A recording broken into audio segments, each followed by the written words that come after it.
Hi, and welcome to the LesParis.com podcast. You're listening to episode 290, and today I want to talk about reading. I wasn't a reader when I was young. Well, that's not saying much. Probably you weren't either. At one point I learned how to read, but that wasn't enough. There was a problem. I didn't want to read. Playing outside was more fun. Playing Lego in my room was more fun. Watching TV was more fun. Even just talking with people was more fun.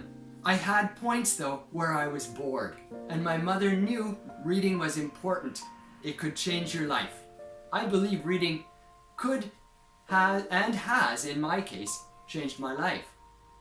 So she got books for me. Now, I got these books, I looked at them, and I wasn't interested. My mother was quite clever. She said, okay, let's bribe this boy. She offered me $1 for every book that I read. It worked. It got me to read. And it was cheap for her because she only ever gave me $1. I read one book, I got $1. After that, I was hooked. I kept reading the books. On the outside, I pretended I didn't like them, but inside, I really enjoyed them. Then, the next revolution happened. What happened was, I discovered a book on my own. My mother didn't bring it home for me. I remember I read comics, Asterix comics, and that made me want to read more. But I didn't want to read the chapter books that were just text until I found a book called The Hobbit. My sister said that I would like it. I became interested. She said it was a little bit too difficult for me. I was too young. I became more interested because I love challenges. So I read The Hobbit and I fell in love. I started reading more and more.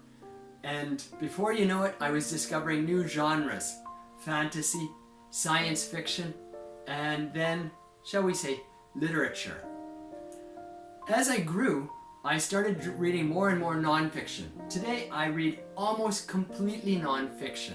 I don't read fiction anymore. It's not because it's bad, it's because I have a limited time and I want to read with a purpose. How about you? Do you read a lot? What do you read? And what's your purpose for reading? Put your answers in the comments below if you're interested. I'd love to read them. Thanks for listening.